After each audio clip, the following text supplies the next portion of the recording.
This is the second in a series of 4 talks given by Krishnamurti in Ojai, California. J. Krishnamurti is regarded internationally as one of the great teachers and philosophers of all time. For some 60 years, he has been traveling throughout the world giving public talks to increasingly large audiences. He has published over 30 books and founded schools in the United States, England, and India.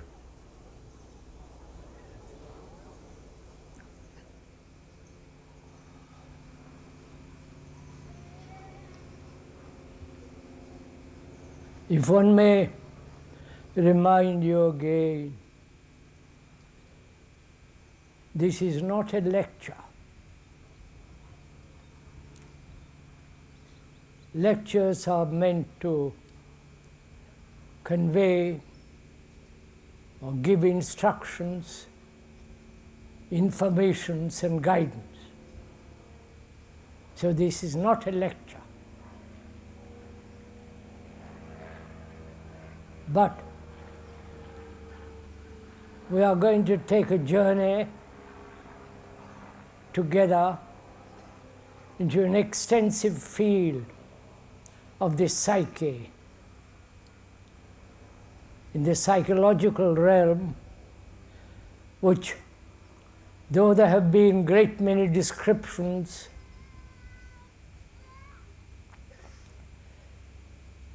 investigations up to a certain point, but in these talks, if one may remind you, we are going together as 2 friends, take a long journey into the area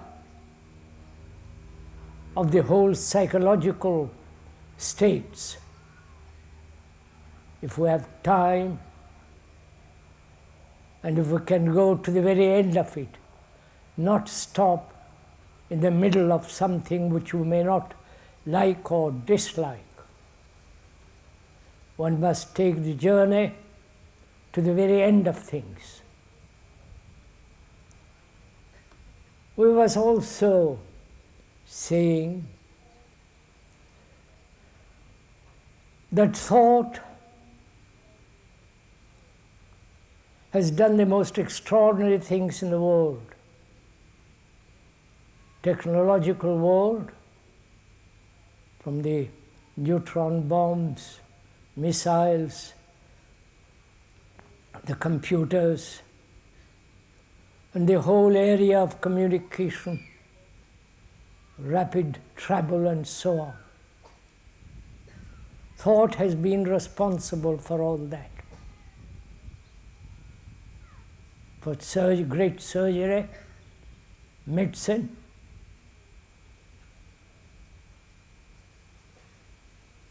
and health, if that is possible, and so on. And also, thought has brought about great wars.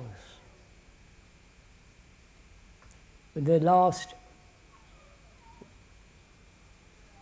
perhaps 100 years, we've had 2 terrible wars, which is also the result of thought, because thought has divided humanity geographically and nationally.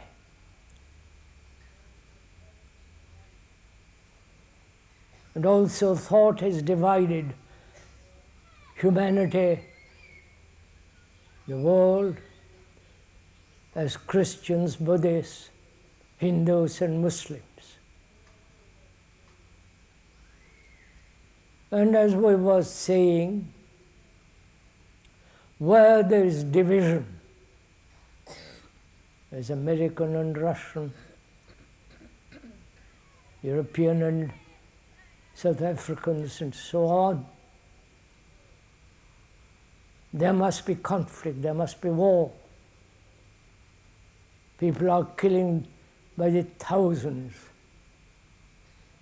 Killing has been going on for the last 6,000 historical years.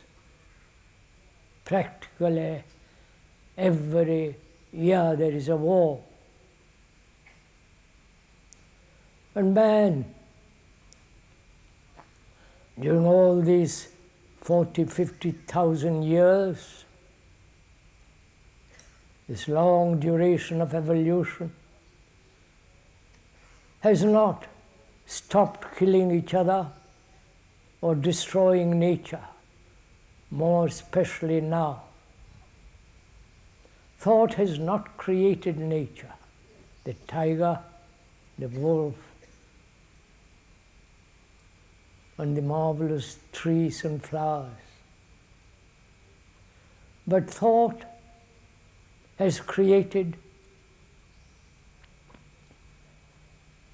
division between man and woman. Though biologically they are different, thought in their relationship has brought about great conflict, misunderstanding, quarrels, disputes, antagonism, hatred. So thought has bred conflict, not only externally, outwardly, in the world, but also inwardly, in the whole psychological world, which is far more important to understand than the reorganization of outward structure of society. Society is what we have made of it. With our greed, with our ambitions, corruption, competition, and all the rest of it.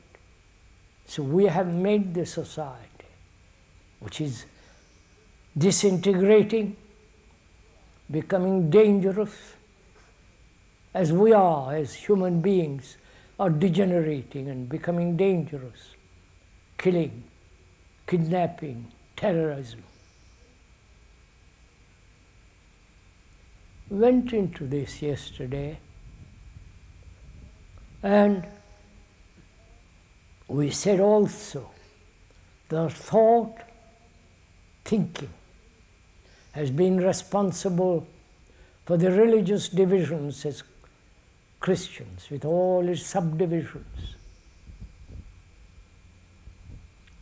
Thought has been responsible for the things in all the temples, churches, and mosques. Thought is the result of memory.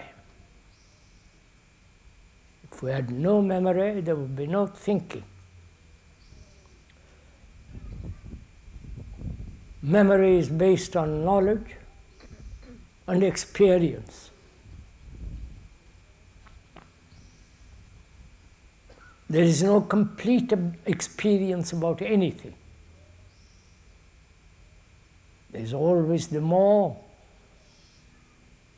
and where there is more, there is measurement, and measurement is never complete, whole. So, knowledge is limited now and always in the future. You can add to it, expand it, but that very expansion is limited. So thought is limited. And being limited as selfishness, egocentric activity is limited. So thought, whatever it does, must inevitably create conflict. Because anything that is limited, any concept, whether religious or ideological, any ideal will always be limited.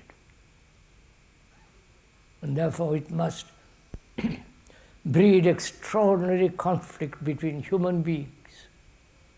We were talking about that, yes. And We must go on, taking the journey together as two friends who was concerned with the way of life, to find out for themselves, without any guru's authority and all that rubbish, find out for themselves an art, a way of life which is our art, an art that will bring about in human beings a great deal of quietude, affection, and an art of life. These two friends, you and the speaker, are taking a long, extensive journey together. Together. Please bear this in mind all the time. He is not speaking for his own pleasure. If he does, he can do that in his own room if he wants to. But as two friends exploring hesitantly, without any bars, skeptically, doubting, questioning, exploring and observing objectively, without any bias, together. Because we are concerned with our own lives. And this inquiry into this psyche is not selfish activity. Does not encourage or expand self-centered, egotistic movement. On the contrary, both religiously and through education throughout the world, the egocentric activity has been emphasized. Christians believe in souls separate from the rest of humanity. So do the Hindus with their Atman and so on. And this great emphasis on individuality has brought about great harm, great competition, cruelty. So one must, you and the speaker are going to question all this, whether we are individuals at all, or we share the common humanity of sorrow, fear, pleasure, anxiety, depression,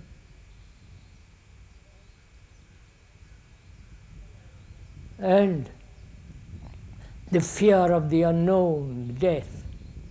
This is the common lot of every human being on this earth. Every human being on this earth has invented their own gods, hoping thereby there could be some kind of security, a way out of fear, praying in their own way to end their own complexity, their own pain and anxiety. This is shared by all human beings, not by you as an American or a Italian or Russian or English or an Indian, but is shared by every human being on this earth. You may intellectually, my friend, accept the logic of it. But what is logic, reason, is merely superficial too. But when one actually, in one's blood, in one's whole being, feels the truth of this, that our consciousness is shared by all humanity. You may believe in one kind of God or in one kind of Savior and so on, but that believing is shared by every human being, to believe in something. So, you are humanity. This is a great truth, this great something when one actually, in one's heart, in one's blood, in one's guts, realizes this, then we will think of the world totally in a different way. To kill another is to kill oneself. To hate another is to hate oneself, and so on. And as together you and the speaker are taking a journey, we ought to inquire into what is discipline and what is parapsychology.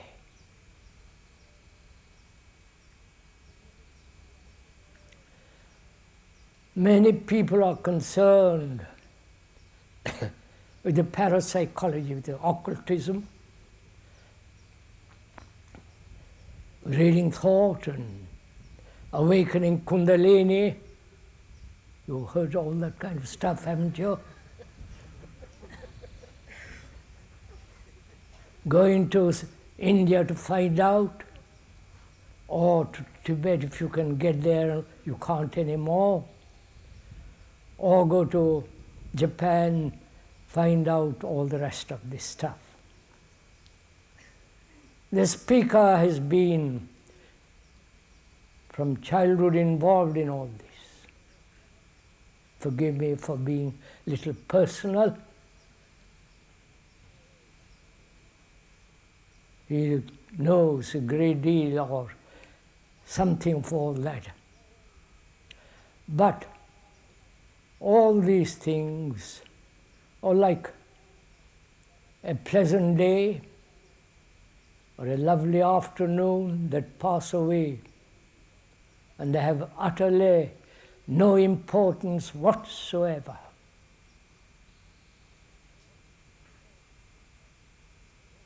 What is important, most essential, not these mysterious things which are not mysterious at all. If one is very sensitive, both physically and has a very, very quiet, silent mind, brain, and all the other things are possible. And what is possible can be understood and transcended. What is to find out, that which is timeless, which is beyond measure, is much more important than to indulge in these childish things. And also, we ought to talk over together what is discipline. Why human beings more and more have no sense of order. Please, this is not a sermon which becomes a bore. The speaker is not telling you what to do or what to think, but to observe together, to see things as they are, not as you or the speaker wishes, to see exactly, correctly, directly, things as they are.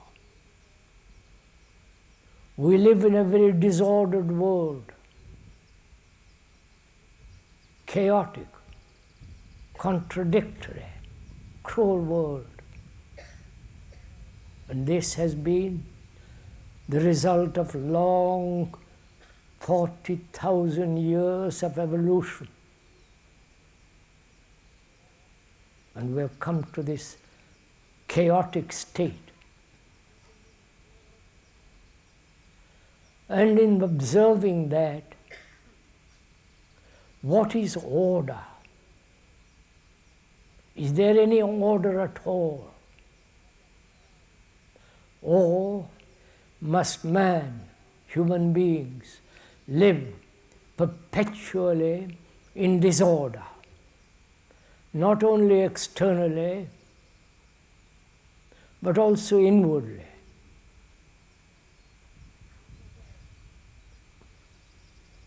Disorder, which seems to be our lot.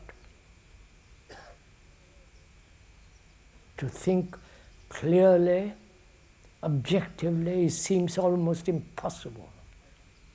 Because each one of us wants his own particular way, his own fulfillment, his own ambition, and so on. So, what is order, and what is the relationship of that to discipline? The word discipline etymologically means a disciple who learns. It comes from the word disciple. A disciple is one who is learning, not conforming, not repeating, not repeating slogans, but constantly learning. So what do we mean by learning?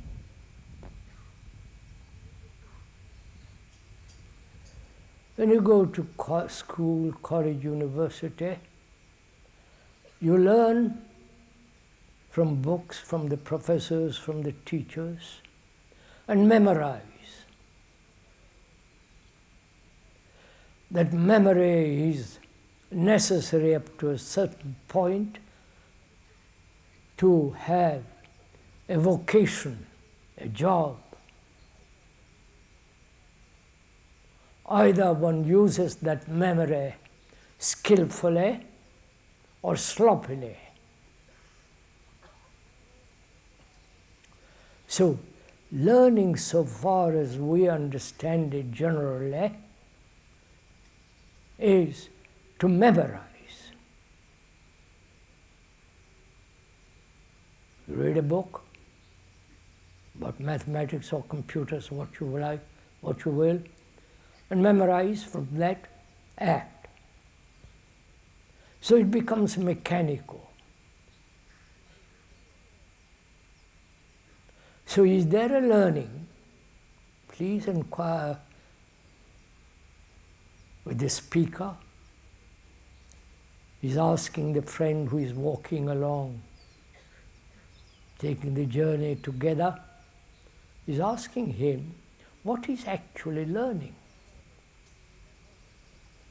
Is it merely memory operating, accumulation of great deal of information, knowledge about various subjects which have their own discipline, their own way, and gradually the brain follows certain categories, certain grooves,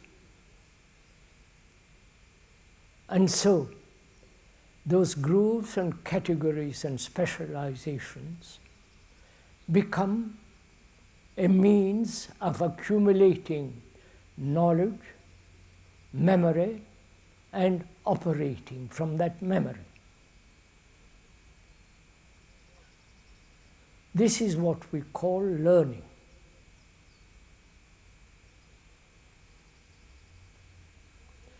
But learning is also implies a constant movement, a brain that is not only burdened with knowledge of mathematics, geography, history, or computer, and so on, but also the brain must be active, inquiring, questioning, doubting. And through this process, there is a never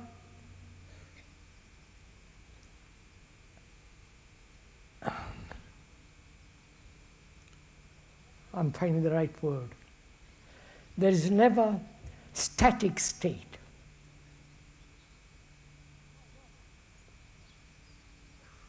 Knowledge becomes static when you have accumulated a great deal.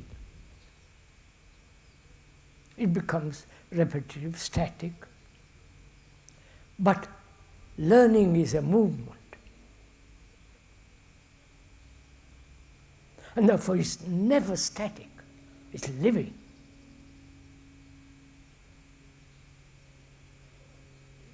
This, one must understand this very carefully, because each one of us, the self, the me, the persona, what you will call, what you like, whatever name you give to this psyche, is a bundle of memories.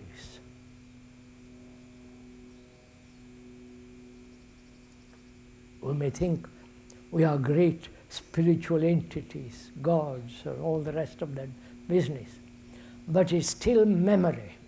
We are a bundle of memories. And to that memory we are adding all the time. But the essence of it is static. But whereas learning, not merely accumulating knowledge, but moving further away from knowledge, constantly, is the act of learning. That learning brings its own discipline, which is to order. Therefore, order is a living thing, not conformity, pattern, following a pattern, which doesn't mean that you change from day to day to day. That's what you're all doing, going after various fads. But learning implies tremendous observation.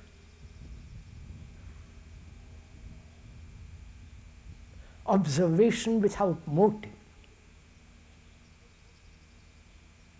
The moment you have motive, that motive is static, because that motive is born out of memory. I hope my friend is following all this. If not, he says, I don't understand what the devil you're talking about.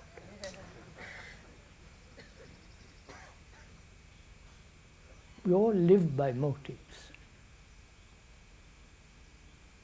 Sexual motive, motives of pleasure, motives of wanting, gratifying, achieving illumination, all that, enlightenment, all that. We live by motive. And you are saying something either true or utterly nonsense.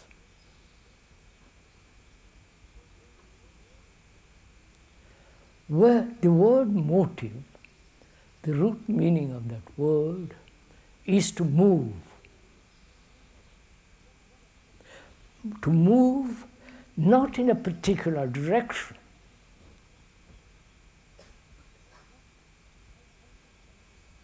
not self-centered, egotistic desire. This becomes difficult.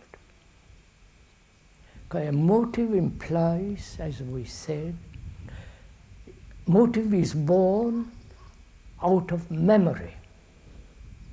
Right? Because I want something which I'm missing. Right? That's one form of motive. I want to achieve fame, appear in the beastly papers, well known,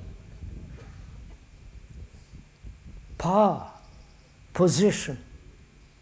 Well, everybody says, what a marvelous bird you are. There's a motive, which is a projection of our own memory and desire. Therefore, that memory is limited and therefore static. Right? Have you understood, my friend? You say, go on, I'm catching what you're talking about. But is this possible, he asks, to live and to live so that there is constantly learning till you reach a point when there is no learning at all?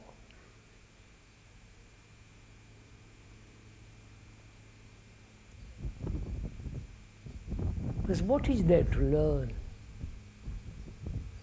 except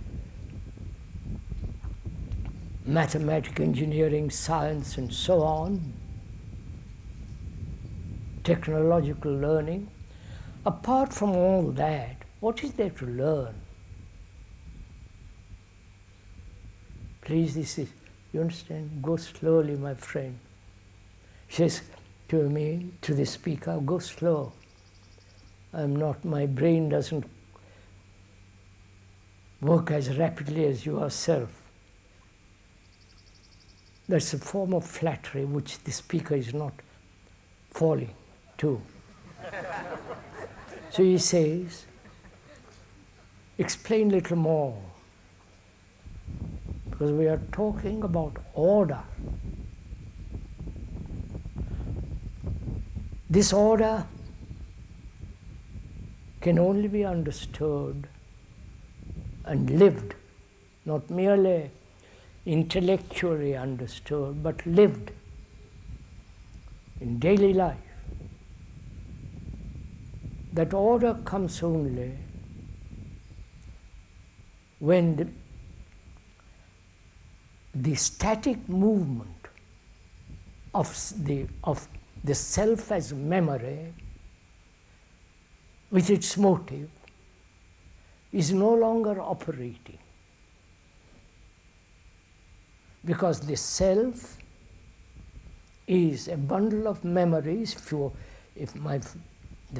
I'm telling the friend, if you watch yourself, you see you are a bundle of memories.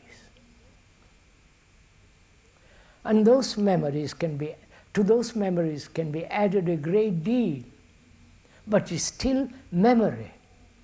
And therefore it's limited. Therefore it's static. Anything that's static must create conflict with things that are moving.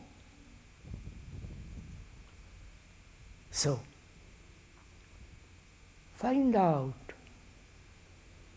where a speaker is telling the friend, find out if you can live without a motive and yet learn all the time.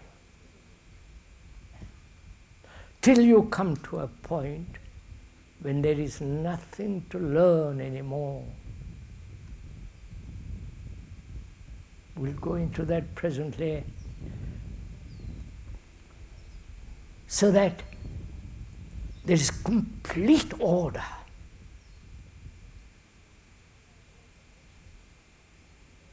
Order for most of us means conformity, repetition.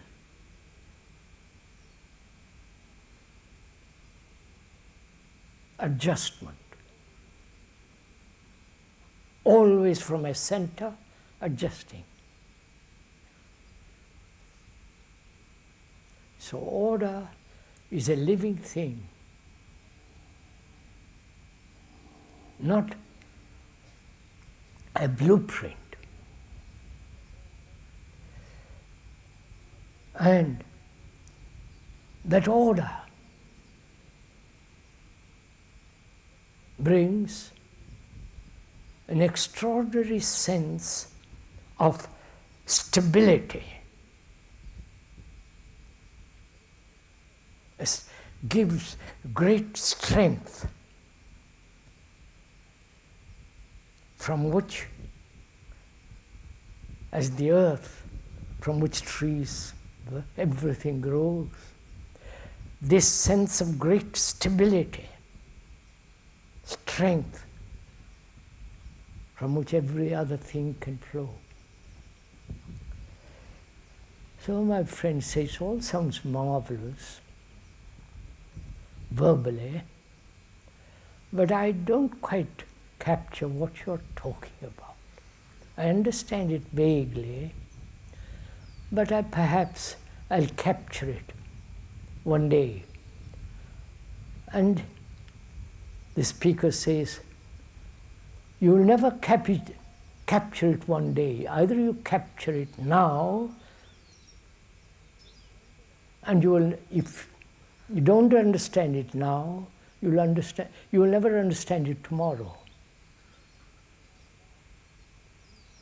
Because the now is time. The now contains all time. The past, the present, and the future. Right? What is now, what you are now, is what you will be tomorrow.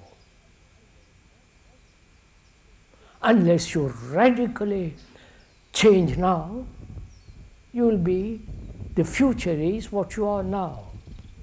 That's so obvious. So, the future is the present, and the present is the past. So the present, the now, contains all time.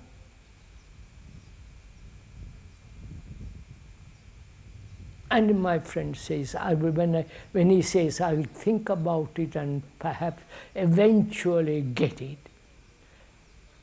then he's merely postponing, not giving attention to the whole content of the now. And the now, with its attention, is order. So let's go to the next thing. My friend asks, why is it that all my life I've sought pleasure? Pleasure seems to be the most important thing in one's life. What's wrong with pleasure? Or why is it that human beings go after it so ceaselessly? Pleasure through sex,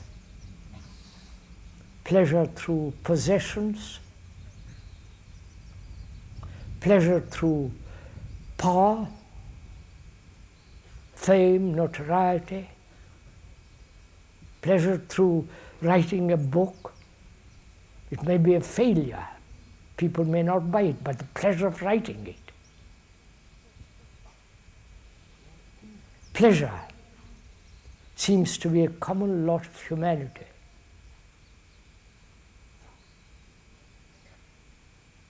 And why? Why has it become so important? Please inquire. Speaker says to his friend, inquire. Don't say, yes, I must have pleasure. We've always lived by pleasure.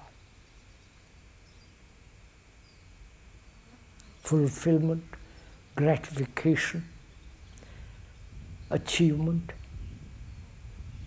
There are different forms of pleasure. But why is it that we cling to it, that we perpetually are after it?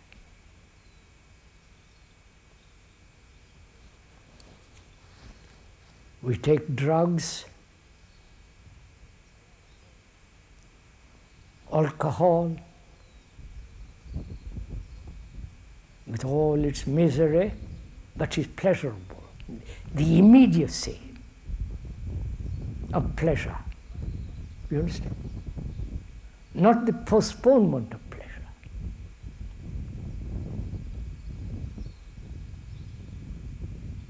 Right? That is,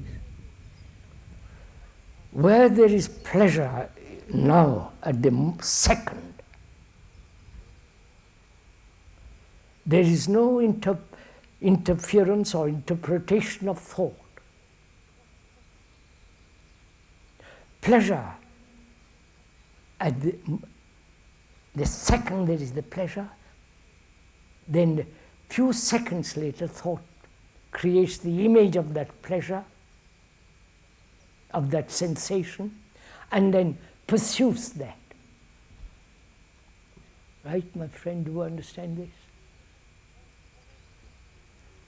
So thought again creates the image of that second, seeing the extraordinary beauty of a sunset, with all the golden light of an evening, the great beauty and the stillness of a sunset, with its green ray, which so rarely happens. There is that immediate perception of that. Then thought says how marvelous that was, how beautiful, how extraordinarily vital. And it has created an image, and the next day it wants it again. Right? So, the understanding of thought, the thinking process, becomes extraordinarily important. For fear is one of the factors of our life, like pleasure. Perhaps fear is a greater factor than pleasure.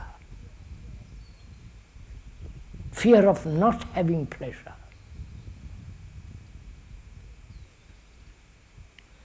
So, my friend says, can we go into this question of fear? And also, in exploring, he says, can it ever end? Or must fear everlastingly the burden of humanity? So together, my friend, we're going to find out. Not the speaker is going to instruct and you follow, which becomes rather childish and immature, but rather together, you and the speaker, go into this question of fear. Man has lived with fear for thousands upon thousands of years. Fear of nature, thunderstorm, fear of darkness, fear of the very existence of life.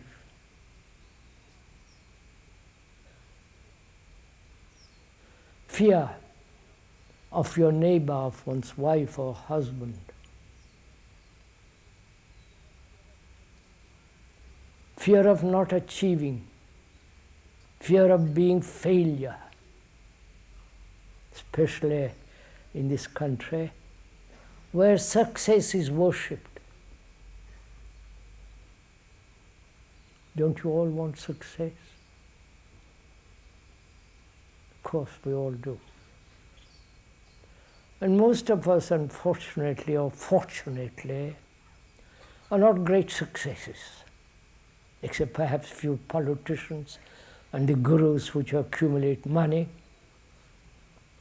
with their nonsense, and the evangelists and so on, so on, so on. You know, have you ever realized the Catholic world is the most real estate people in the world? They own a great quantities of earth all over the world. And achievement, success, longing to be loved, and finding that you're not loved, and fear, bitterness, anxiety, and hate. So we ought to go into the question of fear. Not merely the explanation, the description, which is very deceptive, because people are generally caught in description, in explanations, and so never get to the root of it. My friend says, let's get to the root of it. But I'm also fed up with the explanations. I can go to a psychologist and all the rest of it, but those explanations have not completely eradicated from me the sense of fear. So unless we go into it very deeply, mere explanation has very little value. The feel of it, the quality of it, the structure of it. Because where there is fear, there is everlastingly seeking security. Fear has created all the gods and the saviors of the world. A man that is no fear at all, both biologically as well as psychologically, for him there is no God, because it's the essence of a religious mind. We'll go into that later. So together, let's find out what's the root of it.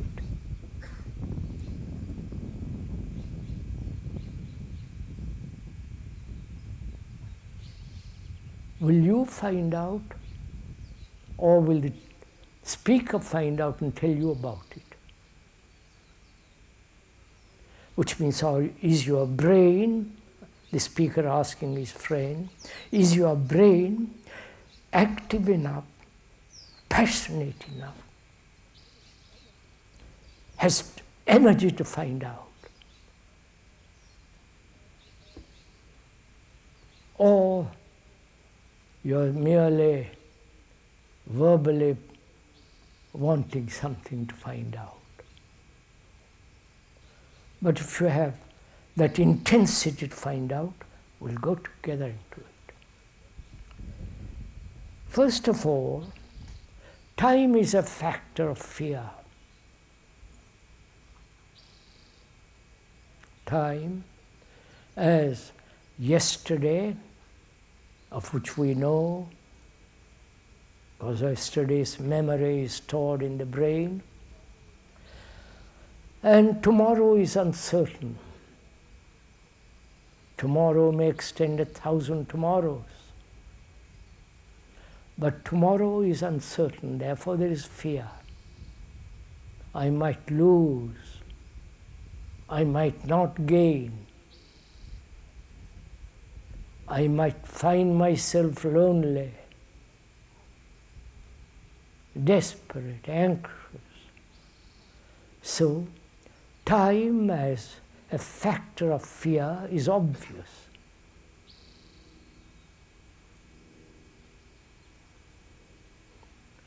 So what is time? Why is it that time has become so important in our life? Time to learn a language, time to get engaged to a woman, time to become an expert in something or other, time to write a letter. But a computer is going to take away your time too, because it can do things so extraordinarily rapidly.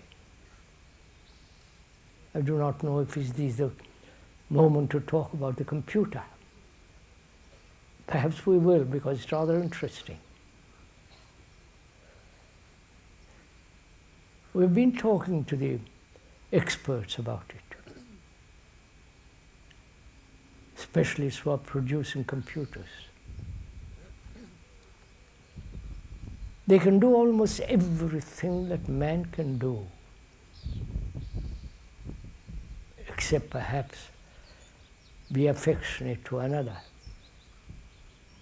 You can compose, you can, etc. You know all about it, I won't go into it. It can build a car through a robot. As some of them are doing various factories in Japan and Germany and here. And so the computer can be programmed, as we are programmed to be Christians, to be Hindus, to be Americans, to be specialists. We are programmed. Our brain functions on programs, which is memory. And the computer can do all this with extraordinary rapidity. The IBM lately discovered that chip, million memories in that one little chip. It can calculate, it can add, it can do extraordinary things, the computer. So what's going to happen to the brain of human beings? You understand my question? Our brains have been active in adding and subtracting. In a shop, in a supermarket, you have to add, work, you use your brain to add, but when you press a button and the computer does all the adding, you don't think at all. So what's going to happen to the brain that is becoming more and more or less and less active, which is becoming less and more mechanical, limited, when the computer can do almost everything? Either it degenerates very rapidly, as it is taking place now, of which most of us are totally unaware, or be everlastingly be entertained, which the entertainment industry is immensely strong. The entertainment industry is not only the cinema, the magazines and all that, but also the religious entertainment. Don't get upset about it. It's also part of entertainment, because it's nothing to do with our daily living. So computer may bring about a withering state of the brain, and so the entertainment industry takes it over, which is happening now. Please be aware of it, for God's sake. Or you have the whole vast area of the psyche to investigate and live differently. These two possibilities are open to you. And inevitably, man being what he is, will choose entertainment.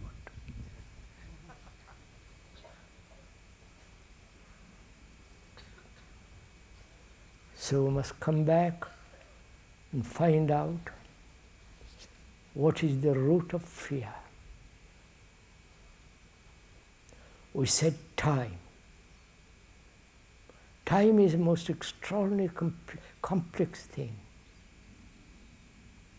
We live by time. We have to go to lunch at a certain time. And time is contained in the present, the future, the past. The whole movement of time is now. If you look at it. Because tomorrow is what you are now. If you are angry, hating, violent now, tomorrow you will be the same exactly, perhaps slightly modified or expanded. So, the future is now. Please see the truth of this, the fact of it, my friend. So if you don't radically, fundamentally bring about the total psychological revolution in you, tomorrow you will be the same. So time is the enemy of man.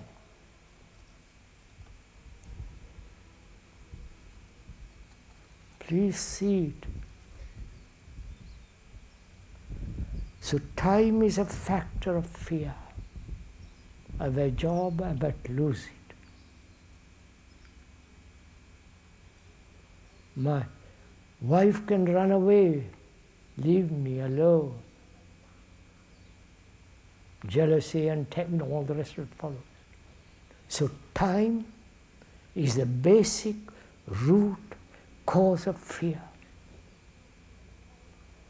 And time is also thought.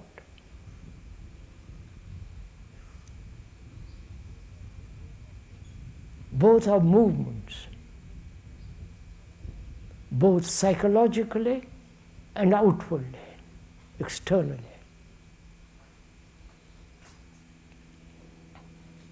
So time, thought are the root of fear.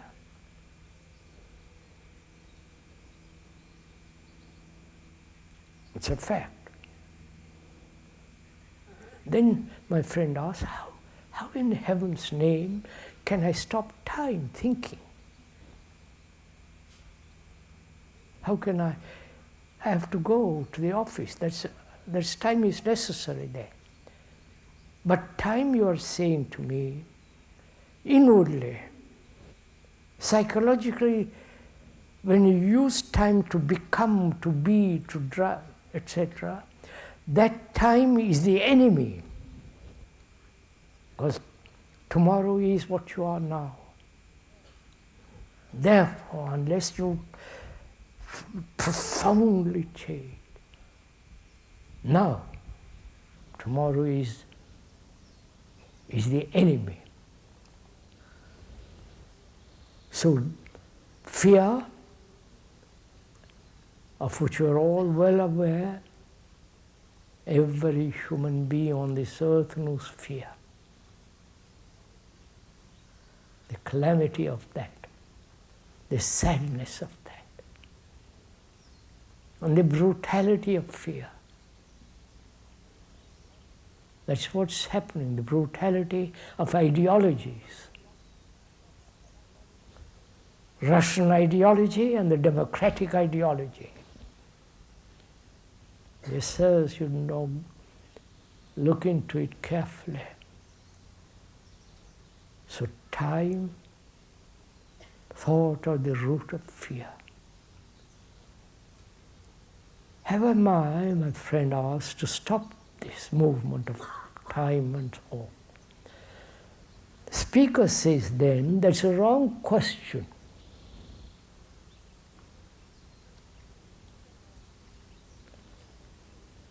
When you put a wrong question, there is no answer to a wrong question. Put the right question, which is, do you see the fact, the actuality of time and thought, not as an idea, but a fact, that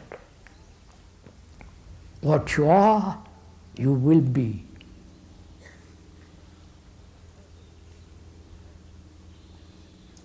And if you see the fact, not the fact through an idea.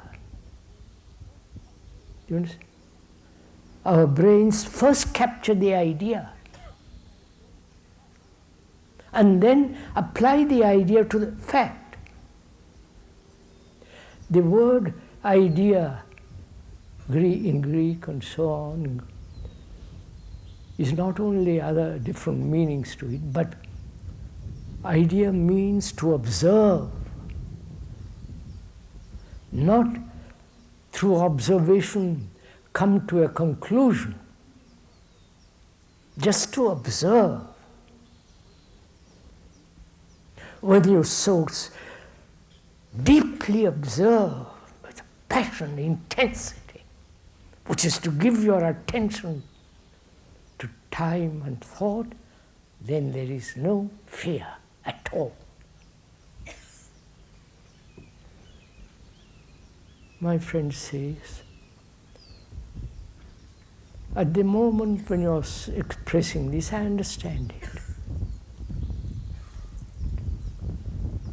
Your intensity helps me, but don't depend on it. So find out if you have this energy, the vitality, the intensity to go to the very end of it, to the very end of the journey into fear, which means you must sustain all the time the same intensity, not slacken at any moment.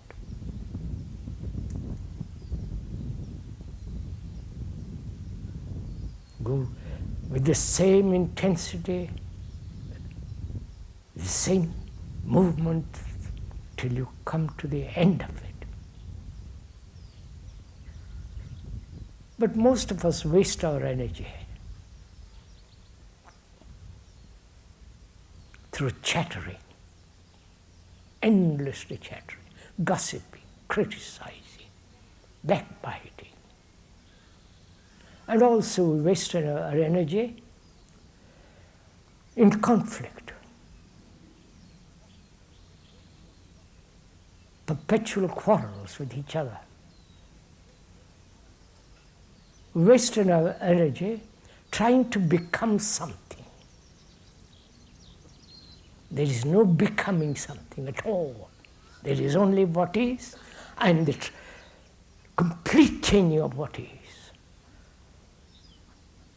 Then you have untold energy, not to do more mischief, but to live a life daily with great love and compassion and intelligence.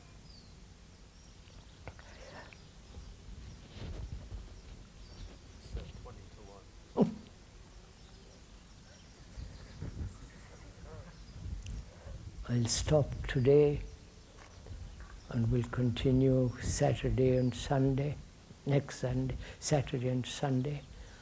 But Tuesday and Thursday, I believe we are going to have questions some people have sent in and answers from the speaker.